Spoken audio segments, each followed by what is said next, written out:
नमस्ते, सत श्री अकाल। कैसे हैं आप लोग? उम्मीद करती हूँ ठीक होंगे, खुश होंगे। मैं हूँ हज़ीका अली और मेरे साथ है तारिक नियाज़ी। अस्सलाम वालेकुम, नमस्ते, सत श्री अकाल। उम्मीद करता हूँ ठीक होंगे, खुश होंगे। दोस्तों जहाँ रहे खुश रहें, माँ बाप का ख्याल करें क्योंकि माँ बाप है तो सब कुछ है। आज की हमारी वीडियो बहुत इंटरेस्टिंग से स्टार्ट करते हैं अपनी वीडियो को। Let's start. ओके गाइस, तो वीडियो का टाइटल है Persecution of Hindus, 1000 years history, how Hindus were made second class। से स्टार्ट करते हैं। Persecution of Hindus। Welcome to study IQ।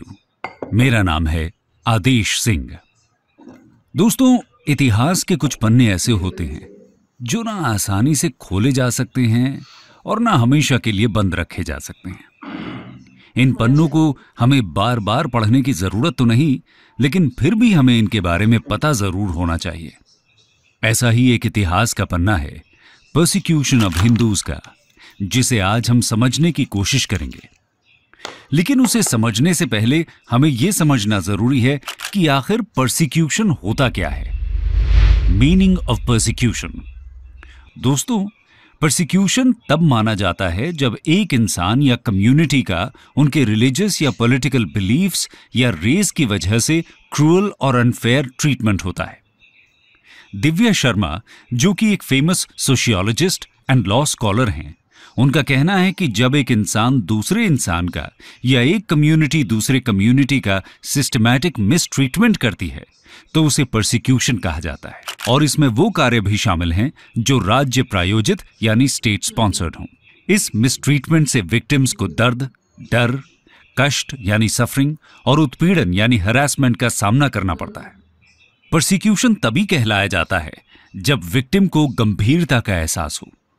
इस गंभीरता की डिग्री को लेकर अक्सर विवाद चलता है कि परसिक्यूशन था या नहीं। खैर, परसिक्यूशन कोई नया कॉन्सेप्ट नहीं है, बल्कि हजारों सालों से हमें यह दुनिया भर में देखने को मिल रहा है।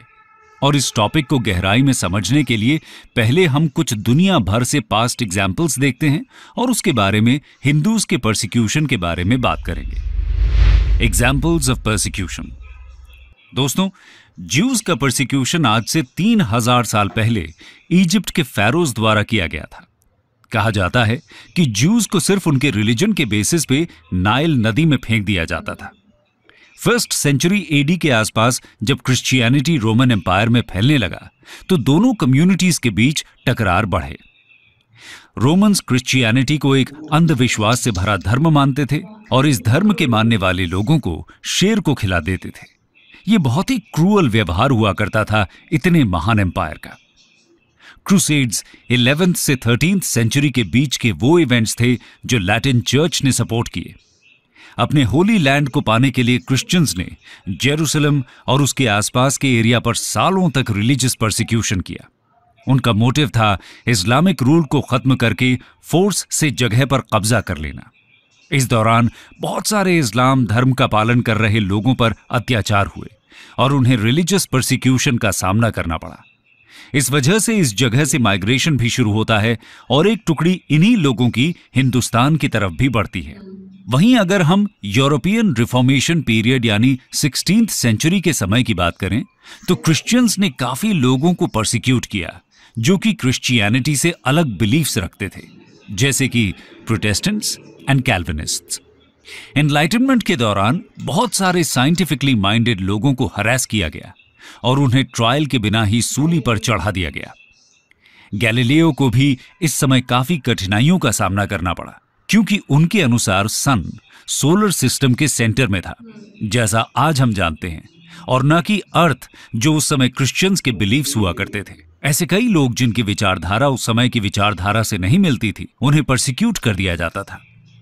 यूरोप से अब चलते हैं यूनाइटेड स्टेट्स की तरफ। यूनाइटेड स्टेट्स में स्लेव ट्रेड और उसके बाद पूरे कॉन्टिनेंट में फैली स्लेवरी भी दर्शाती है कि कैसे अपने कमर्शियल इंटरेस्ट को पूरा करने के लिए कुछ लोगों ने दूसरे लोगों पर अत्याचार किए। एब्राहम लिंकन के साहस की वजह से 1865 में सिविल वॉर के साथ साथ स्लेवरी की भी प्रथा खत्म हो गई। ये साहस दिखाने के कारण उन्हें अपने प्राण भी खोने पड़े। अब आगे बढ़ते हैं और देखते हैं 20th सेंचुरी के कुछ भूल न सकने वाले किस्से। ऑटोमन टर्क्स, जो अपनी पास्ट ग्लोरी की तुलना में अब काफी वीक हो चुके थे, उन्होंने 1915-16 में वर्ल्ड वॉर 1 के दौरान करीब 15 लाख आर्मीनियंस को प्रोसिक्यूट किया था।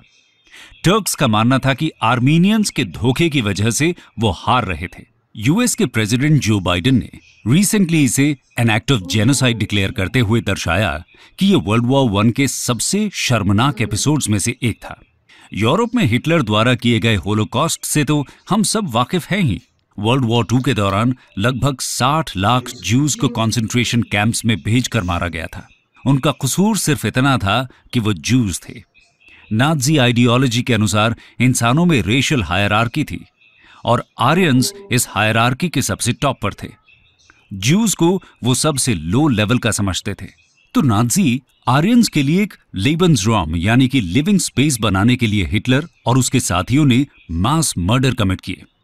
विभिन्न एग्जाम्पल्स देखने के बाद एंड परसिक्यूशन के बारे में और गहराई से समझने के बाद अब हम अपने हिंदुस्तान की ओर नजर डालते हैं। देखते हैं कि किस प्रकार हिंदूज का समय समय पर धर्म के नाम पर परसिक्यूशन हुआ। Persecution of Hindus. दोस्तों, हिंदूज ने पिछले 1000 सालों में फोर्स्ड कन्वर्जन्स, डॉक्यूमेंटेड मैसेकर्स और अपने मंदिरों, शिक्षा स्थलों की अपवित्रता को झेलते हुए रिलीजियस परसिक्यूशन और सिस्टमैटिक वायलेंस सहा है। आइए इन इंस्टेंसेस को अब हम डिटेल में देखते हैं। सबसे पहले बात करते हैं टेम्पल डिस्ट्रक्शन की। Temple destruction. आज से 1000 साल पहले सल्तनत पीरियड के दौरान हमें काफी सारे ऐसे लिटरेरी एविडेंस मिलते हैं जिनके अनुसार लार्ज स्केल पर हिंदू टेम्पल्स का नाश किया गया था।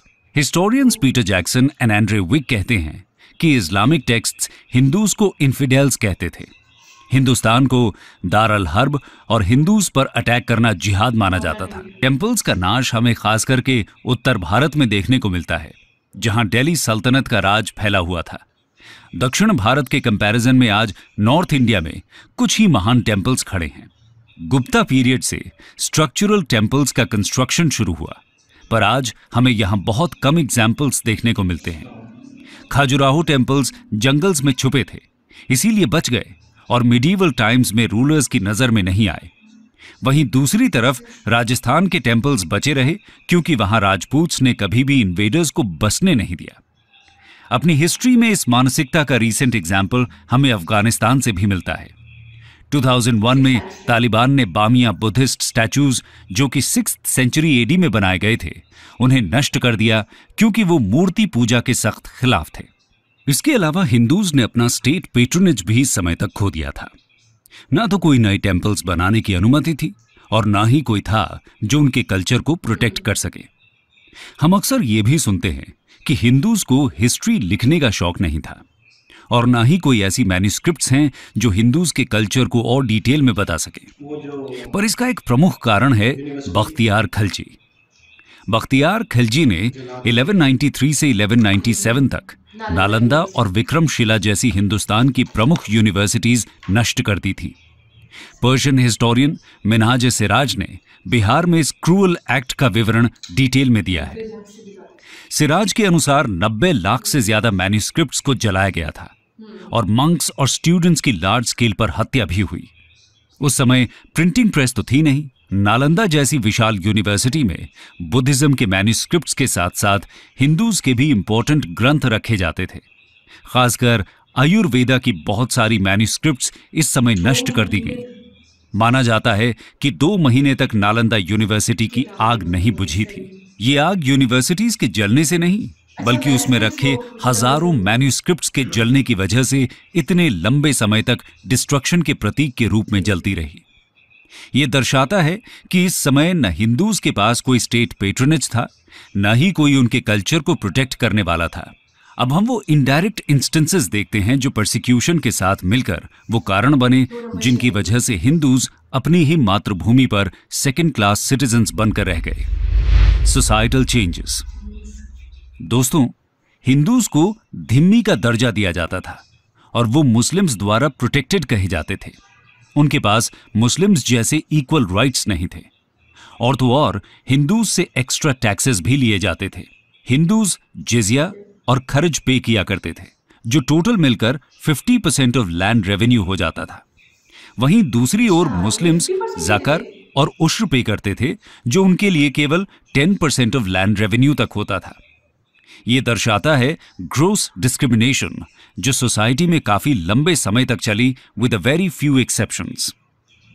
इसी के साथ साथ जौहर प्रथा को अगर हम देखें तो उसका पहला डॉक्यूमेंटेशन 1303 से आता है, जब राजस्थान के चित्तौड़गढ़ फोर्ट में अलाउद्दीन खिलजी के डर से काफी सारी महिलाएं खुद को आग में झोंक देती हैं। ये एक तरह से उस समय की कठिनाइयों को और खिलजी रूलर का खौफ दर्शाता है। वॉर पहले की तरह फेयर नहीं रह गई थी, और जो क्रूअल व्यवहार इस समय आम जनता के साथ होने लगा था, वो हिंदुस्तान ने पहले नहीं देखा था। अगर हम शादी की प्रथा को भी नोटिस करें तो हिंदूज में तो हम देखेंगे कि नॉर्थ इंडिया में हिंदूज की शादी रात को होती है। सोचने वाली बात यह है कि जब बिजली नहीं थी, मॉडर्न टेक्नोलॉजी नहीं थी, तब क्यों उस समय यह प्रथा बनी? एक कारण इसका यह माना जाता है कि फॉरेन इंट्रूडर्स के डर से यह प्रथा शुरू हुई, जो आज तक हम अपने समाज में देखते हैं। उस समय हिंदूज शादी को लो प्रोफाइल रखना चाहते थे, जिससे कोई नई बहू बेटियों पर अत्याचार न करे। गौर करने वाली बात यह है, क्योंकि साउथ इंडिया में इन्वेडर्स का डर कम था, तो वहां हमेशा शादी दिन में ही होती रही, और आज भी दिन में ही होती है। हिंदुस्तान की सोसाइटी को सबसे ज्यादा ऑल्टर करने वाली प्रथा थी स्लेवरी की। ऐसा नहीं है स्लेवरी यहां पहले नहीं थी, पर गुलामों को बेसिक अमेनिटीज जरूर प्रोवाइड की जाती थी। जब यहां दिल्ली सल्तनत और मुगल्स का शासन हुआ, उस समय स्लेवरी अपने चरम पर पहुंच गई। अफगानिस्तान के गजनी में आज भी एक स्तंभ गड़ा हुआ है, महमूद गजनी के समय से, जिसने हिंदुस्तान पर 17 बार आक्रमण किया। इस पे लिखा है, दुख्तरे हिंदुस्तान नीलामे 2 दिनार, जिसका मतलब है कि इस जगह पर हिंदुस्तानी औरतें 2-2 दिनार में नीलाम हुई हैं। बलबन ने 1267 में मेवात रीजन में 60,000 से ज्यादा लोगों को स्लेव बनाया। जब उन्होंने इस्लाम में कन्वर्ट होने से मना कर दिया तो बड़ी क्रूअल्टी से बलबन ने सबको मार दिया। स्टेट पेट्रोनेज में लिख रहे उस समय के हिस्टोरियंस ने इसको लॉ एंड ऑर्डर के लिए एक नेसेसरी स्टेप बताया था, पर 60,000 नेटिव लोगों को मारना कहां का लॉ एंड ऑर्डर होता है? इब्न बतूता, एक मोरक्कन ट्रैवलर, तुगलक्स के समय हिंदुस्तान आते हैं। ये स्लेवरी के बारे में विस्तार से लिखते हैं। जो लोग अपने धर्म को छोड़ इस्लाम फेथ नहीं अपनाते थे, उन्हें स्लेव बना लिया जाता था और उनके साथ बहुत बुरा व्यवहार होता था। आपको जानकर हैरानी होगी कि वेस्टर्न हिमालयन रेंजेस का नाम हिंदू कुश माउंटेन्स कैसे पड़ा। स्लेव्स को यहां हिंदुस्तान से इतनी बुरी स्थिति में टर्किस्तान की तरफ ले जाया जाता था कि काफी हिंदूज इसी जगह हार्श क्लाइमेटिक कंडीशंस में अपना दम तोड़ देते थे, जिस वजह से इन रेंजेस का नाम हिंदू कुश पड़ गया। इब्न बतूता बताते हैं कि उन्होंने आज तक विश्व के किसी भी कोने में स्लेव्स के साथ इतना बुरा व्यवहार होते हुए नहीं देखा। आज के मॉडर्न वर्ल्ड में हम ये उदाहरण आइसिस के रूल में देख सकते हैं। यहां आइसिस दूसरे धर्मों की महिलाओं का बलात्कार करना, उन्हें पकड़ के लूटना और बेचने से पीछे बिल्कुल नहीं हटता। सीरिया और इराक की महिलाएं इनकी भुक्तभोगी हैं। ऐसे ही इंसिडेंट्स की झलक हमें मिडीवल पीरियड के लिटरेरी सोर्सेज से भी मिलती है। इस तरह हम देख सकते हैं कि कैसे सल्तनत के आने पे हिंदुस्तान की सोसाइटी का कायाकल्प हो गया और कैसे हिंदूज को डायरेक्टली और इनडायरेक्टली परसिक्यूट किया जाने लगा। ये काफी हद तक मुगल्स के शासन में भी कंटिन्यूड रहा, पर थोड़े मॉडरेशन के साथ। दोस्तों, हमने ऊपर हिंदू किसानों पर लगे डिस्क्रिमिनेटरी टैक्सेस को तो देखा ही है। अब हम ये समझते हैं कि मुगल्स के समय से हलाल अर्थव्यवस्था यानी इकोनॉमी का कैसे उदय हुआ। इकोनॉमी, हलाल अर्थव्यवस्था में मुस्लिम्स सिर्फ वही खाना खाते हैं जो कुरान के हिसाब से बना होता है। ये प्रथा न सिर्फ भारत में बल्कि पूरे विश्व में आज भी प्रचलित है और विश्व में ये $6.4 ट्रिलियन इकोनॉमी बन चुकी है। इस परिवर्तन से हिंदूज को काफी भारी नुकसान हुए, क्योंकि उनसे लाइवलीहुड्स की काफी सारी अपॉर्चुनिटीज छीन ली गईं। उस समय पहले ही लिमिटेड मीन्स ऑफ लाइवलीहुड होते थे, और अगर एक वर्ग को इकोनॉमिक एक्टिविटी से उनके रिलीजन और कल्चर की वजह से सेग्रीगेट कर दिया जाए तो ये काफी बड़ा डिस्क्रिमिनेशन था। अहमद शाह अब्दाली ने 1748 से 1767 के बीच पंजाब से लेकर दिल्ली तक 18 बार रिपीटेडली रेड किया। इन रेड्स की वजह से पंजाब की अर्थव्यवस्था काफी समय तक बहुत बुरी स्थिति में थी। पंजाब में कहावत भी बहुत मशहूर हो गई, खड़ा पीटा लहेदा बाकी अहमद शाहिदा, यानी जो खा लिया, पी लिया और पहन लिया वही अपना है, बाकी सारा अहमद लूट के ले जाएगा। इन रेड्स का आने वाली जनरेशन्स तक की लाइवलीहुड पर बहुत नेगेटिव असर रहा। मुगल बादशाह शाहजहां ने जब 1630 से 1632 के बीच डेक्कन की अहमद शाही डायनेस्टी पर अटैक किया, तब सारी फसलें जला दी गईं। डेक्कन भारत में 1633 में इस रीजन का सबसे खतरनाक अकाल पैदा हुआ और 60% से ज्यादा पॉपुलेशन इस रीजन की खत्म हो जाती है। इस इंसिडेंट को पोर्चुगीज ने अपने सोर्सेज में डिटेल में कवर किया है। अभी तक हमने देखा कि कैसे इतने सालों से हिंदूज को सिस्टमैटिक मिसट्रीटमेंट का सामना करना पड़ा, चाहे वो उनका कल्चर हो, उनका लाइवलीहुड हो या फिर उनके बेसिक ह्यूमन राइट्स। अब हम कुछ ऐसे रीजनल किस्सों पर नजर डालते हैं जो इस टॉपिक से गहराई से जुड़े हैं। Regional discontent. दोस्तों, हम अब हिंदुस्तान के सबसे क्रूअल रूलर के बारे में जानते हैं, जिसका नाम शायद ही आपने सुना हो। सिकंदर बुत्शिकान कश्मीर के शाह मीरी डायनेस्टी को बिलोंग करता था और 15th सेंचुरी में इसका शासन चला था। उसने नॉन इस्लामिक नेटिव लोगों के अगेंस्ट, फिर चाहे वो हिंदूज हों या बुद्धिस्ट, सभी के साथ बहुत दुर्व्यवहार किया। वो सब हिंदूज को इस्लाम में कन्वर्ट करना चाहता था और उसका नाम बुत्शिकन यानी आइडल ब्रेकर इस वजह से पड़ा क्योंकि उसने कई सारे हिंदू टेम्पल्स और उनके मूर्तियों को डिस्ट्रॉय किया। उसके राज में डांस, ड्रामा, म्यूजिक, हिंदूज के लिए सब बैन था। यहां तक कि क्रिमेशन के लिए इसके राज में हिंदूज को एक्स्ट्रा टैक्स भी देना पड़ता था।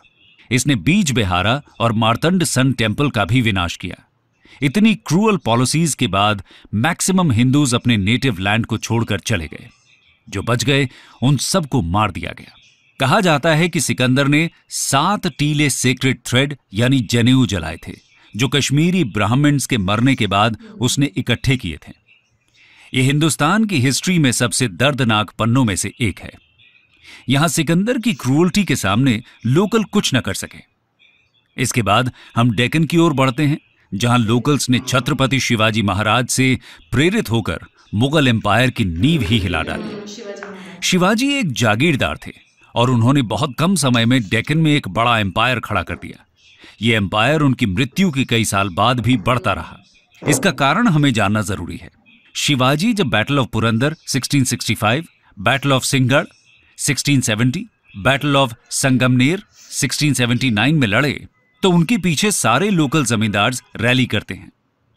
छोटा सा एम्पायर होने के बावजूद वो सालों पुराने मुगल एम्पायर की नींव हिला देते हैं। ये एक मिरेकल से कम नहीं था। और तो और हिस्ट्री में हम जितने भी एग्जाम्पल्स देख लें, चाहे मौर्याज हों, चाहे गुप्ताज हों या फिर सल्तनत्स और फिर मुगल्स, जब भी वीक सक्सेसर्स आए हैं तब उस एम्पायर का नाश और डिसइंटीग्रेशन हुआ है। पर मराठास के केस में शिवाजी के बाद ऐसा नहीं हुआ। उनके सक्सेसर्स वीक थे और हिंदुस्तान में मुगल्स का शासन भी औरंगजेब के अंदर चल रहा था, जो एक के बाद एक प्रांत कैप्चर करते जा रहा था। इसके बाद जब शिवाजी की मृत्यु हो जाती है 1680 में, तो मराठा किंगडम की कहानी और भी दिलचस्प होती है। यह समय था जब औरंगजेब 1681 में मराठास को हराने के लिए डेक्कन की तरफ बढ़ता है। अगले 26 साल यानी कि जब तक उसकी मृत्यु नहीं हो जाती 1707 में, तब तक वो यहीं रहने पर मजबूर हो जाता है। उसके डेक्कन कैंपेन्स और शासन इतना क्रूर था कि सब नेटिव लोग उसके अत्याचार से परेशान थे। औरंगजेब ने 1689 में शिवाजी के बेटे संभाजी को कैप्चर करके मार दिया। शिवाजी को लोग पूजते थे क्योंकि वो हिंदूज के लिए एक मसाया की तरह आए थे, और यही कारण था जिस वजह से बिना स्ट्रॉन्ग सक्सेसर्स के भी शिवाजी के नाम पे मराठा एम्पायर और सारे लोकल्स रैली करते हैं और मुगल्स को हरा देते हैं। यहीं से मुगल एम्पायर का पतन भी शुरू हो गया। इन सभी कहानियों के बीच हमें सिख्स की कहानी समझनी भी बहुत जरूरी है। सिखिज्म एक हिंदू सेक्ट हुआ करता था जो गुरु नानक देव जी के समय से प्यार और डिवोशन में बिलीफ रखता था।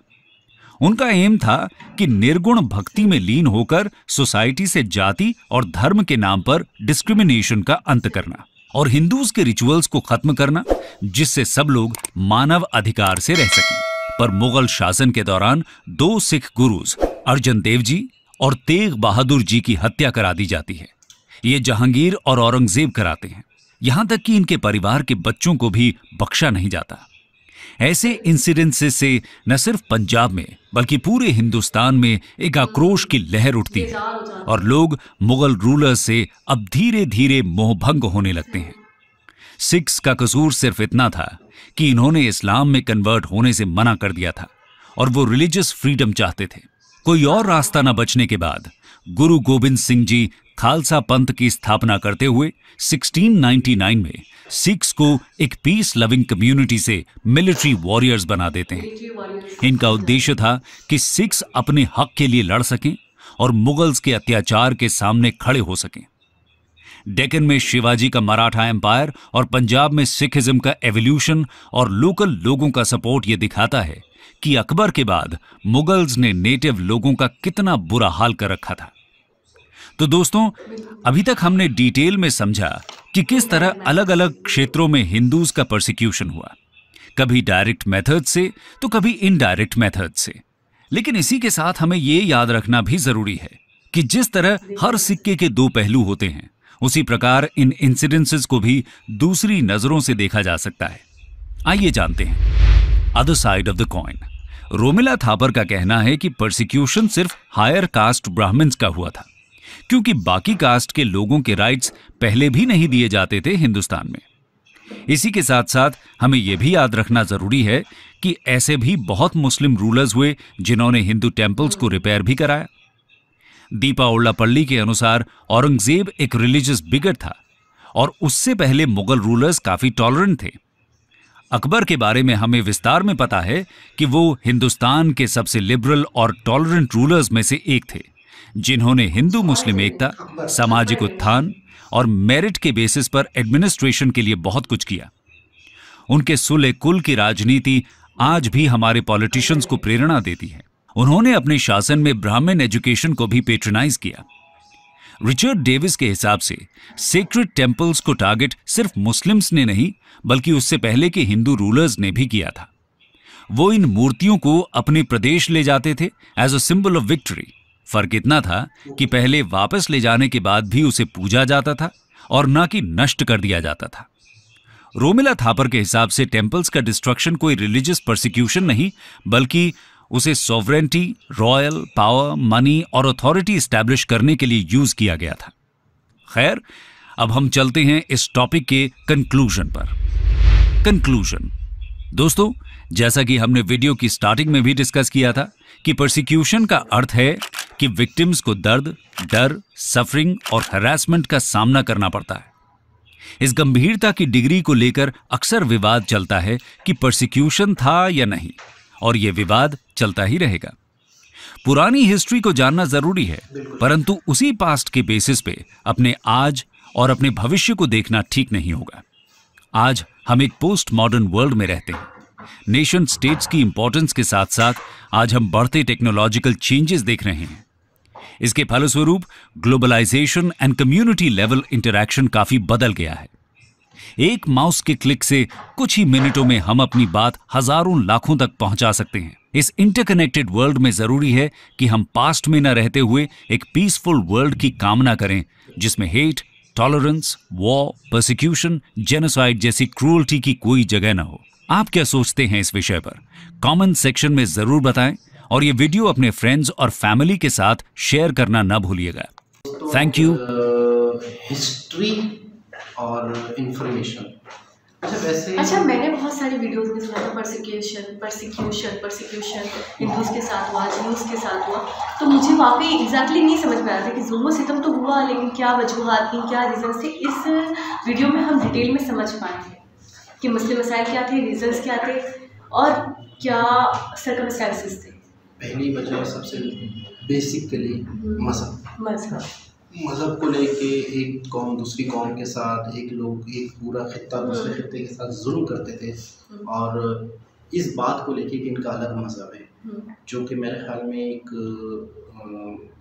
क्या कहेंगे उसे, तारीख़ी दौर कहेंगे या जहालत का दौर कहेंगे, जब लोगों को इतनी अकल नहीं थी, इतनी शऊर नहीं थी कि इंसानियत भी तो एक मज़हब है। अच्छा, सबसे पहले तो मैं एक बात बताऊँ आपको, इंसानियत का कोई मज़हब नहीं है। इंसानियत तो समझिए, इंसानियत तो इंसानियत है। इंसानियत तो हर मजहब में। मैं सबसे पहली बात बताऊँ कि इनको ये अकल नहीं थी, ये शऊर नहीं थी कि कौन सा मजहब कह रहा है कि दूसरे मजहब वालों को आप मार डालो, उन पे जुल्म करो। हमारे इस्लाम में तो नहीं है, किसी में भी नहीं है, हिंदुइज्म में भी नहीं है, इस्लाम में भी नहीं है, ठीक है, कहीं भी नहीं, नहीं है। लेकिन ये थी आखिरी में आपने उसका वो देखा, कंक्लूजन देखा कि उन्होंने ये कहा कि मकसद था इक़्तिदार, बात को समझना, अपनी ताकत का मुजाहरा करना, हम ताकतवर हैं, हुक्मरानी करना और दौलत। अच्छा अब मैं थोड़ा सा टॉपिक की तरफ, वो ये है कि तज़लील करना, ठीक है, डिसरिस्पेक्ट करना। सबसे बड़ी बात ये होती है कि जब कोई भी बादशाह तख्त पर बैठता है तो उसका पहला फ़र्ज़ ये है कि वो अपनी आवाम के साथ इक्वलिटी के साथ पेश आए। वो ये ना देखे कि इसका मज़हब हिंदू है तो मैं इससे 50% टैक्स लूँ, रेवेन्यू ऑफ द लैंड, ठीक है, 50% लूँ। ये मुस्लिम है तो मैं इससे 10% चार्ज करूँ। डिस्क्रिमिनेशन में इतना फ़र्क क्यों? ठीक है, पहली बात तो ये। दूसरा ये कि अगर आप इस्लाम को कबूल नहीं कर रहे, देखिए हमारे इस्लाम में तो ज़बरदस्ती नहीं है। हमने हर स्टेज पे पढ़ा है, 1 क्लास की बुक से लेकर अगर मैंने ग्रेजुएट भी किया है तो मैंने वहाँ पे भी पढ़ा है कि इस्लाम फोर्स नहीं करता, जबरन किसी को मुसलमान बनाने की बारे में नहीं कहता। अगर आप खुशी से कन्वर्ट होते हो तो अच्छी बातें, नहीं होते हो तो हत्ता कि यहाँ तक मना करा गया है कि आप किसी के मज़हब को बुरा ना कहो, ऐसा ना हो कि वो भी आपके मज़हब को बुरा कहे। अच्छा, जब ये बातें हैं तो सोचने की बात तो जबरदस्ती किसी को कन्वर्ट करना और वो कन्वर्ट नहीं हो रहा तो गर्दन ही उड़ा देना इस तरीके से, मैं कहूँगी जुल्म के साथ, क्रूल के साथ गुमराही अच्छा करना। हम अगर ये कह रहे हैं तो सामने वाली तरफ से ये कहा जाएगा कि अगर आपका इस्लाम ये है तो वो क्या थे, वो भी तो मुसलमान थे। तो 100% वो कैसे मुसलमान थे? वो कैसे मुसलमान थे? हम तो खुद सोच रहे हैं ना, इस पे तो मैं खुद क्वेश्चन करूंगी कि वो कैसे मुसलमान थे जो इतने बड़े बड़े तख्तों पे बैठे थे, हुक्मरानी करते थे और उन्हें इतनी सी सेंस नहीं थी जो हम जैसे कॉमन पीपल को है।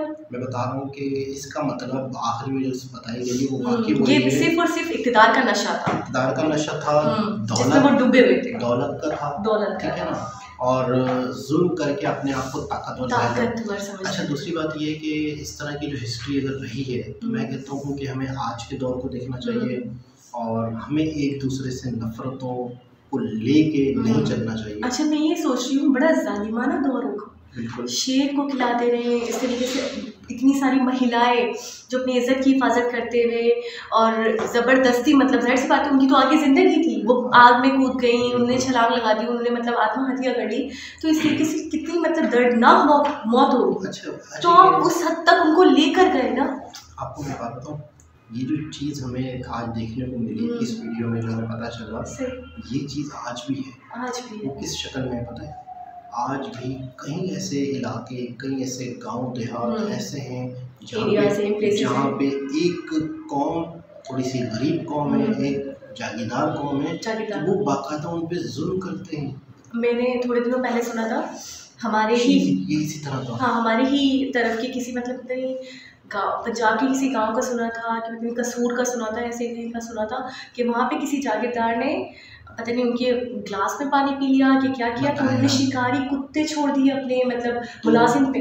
तो वो चीज़ जो है, वो चीज़ मजहब को लेके नहीं है, वो चीज़ सिर्फ और सिर्फ मैं समझता हूँ नेचर को लेके, इंसान का एक जालिमाना नेचर है। जो लोग अपने किसी हुक्मरान होते हैं या किसी ओहदे पे होते हैं तो उन्हें शायद, मैं कहता हूँ शायद कोई नफ्सियाती मरीज थे, अपने पोस्ट का ये कह सकते हैं ना, जैसे हम देखते हैं गवर्नमेंट ऑफिसर्स पोस्ट होती है, कई लोगों की होती है, तो हर कोई तो उस पोस्ट का नाजायज नहीं करता। ये तो शायद मैं कहता हूँ कि कोई जहनी बीमारी थी इनके अंदर, या मतलब क्या इनके अंदर था कि इन्होंने इस तरह से जुल्म किए। और यही जुल्म हमें आज दही इलाकों में भी दिखता है कि एक जागीरदार होता है अपने कमियों में, जिनको कमी कहते हैं, जो किसान खेतों में काम करते हैं, तो उनको बाकायदा छोटा आदमी समझा जाता है, कमी कुम्हार समझा जाता है, कमी बोलते हैं। हाँ, तो बाकायदा ऐसी आज भी मैं कहता हूँ, हम तो ये पुरानी वीडियोस देख रहे हैं, आज भी ऐसी वीडियोस आ जाती हैं कि एक शख्स ने अपने काम करने वालों के साथ जुल्म की इंतहा कर दी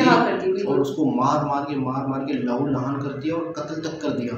होता क्या है कि देहात में कानून इतना काम नहीं करता, ठीक है ना, वहाँ पे किसी को कोई जागीरदार मार देता है, नॉलेज भी नहीं है ना लोगों को, इतने एजुकेटेड नहीं है कि जाए केस करें, थानेदार उनके हाथ में होता है, सब उनके हाथ में करते हैं। लेकिन बात हो रही थी कि हिस्ट्री की, तो ये चीज़ इंसान की फितरत में शुरू से चलती आ रही है।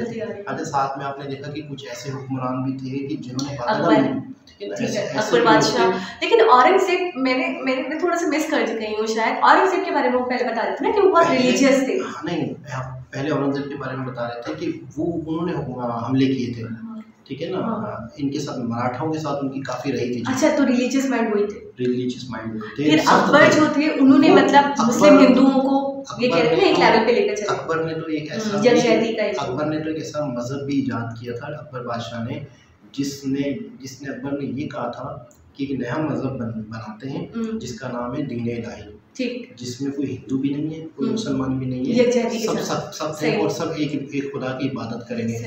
तो यूँ समझ लें कि उनका मकसद ये था दोनों को मिलाना। लेकिन ये है कि उसमें मजहब इस्लाम खत्म हो जाता, इस्लाम का मजहब ना रहता ना हिंदू रहता, यानी उनकी जो इंफरादियत है, जो उनकी असल मजहब है, वो खत्म करना उनके पुरखों से आ रहा है, जो हमारे जो असल मजहब है, जो मजहब की जो तो वो रह जाता। मुझे ऐसा लग रहा है कि वो दोनों एक ही पेज पे आ जाते हैं, दीन इलाही पे। लेकिन ऐसा हो नहीं पा रहा, ऐसा वो ये चाह रहे थे। लेकिन उनका कहने का मतलब या उनकी जो सोच ये थी, जो नफरतें हैं या जो मतलब है कि किसी जो चीज़ अलग कर रही है वो चीज़ ही खत्म हो जाए, वो चीज़ खत्म हो जाए, हम पूरी तरीके से मिल जाए।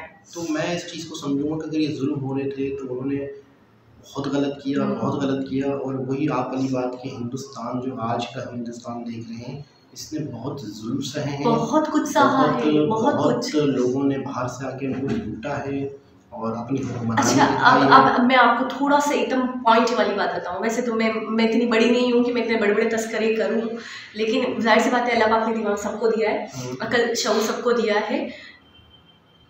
आप बराबर मुश्किलात परेशानियाँ, जुल्म सितम, गुलामी, ठीक है, और कसमा पुरसी की ज़िंदगी गुजार रहे, ठीक है।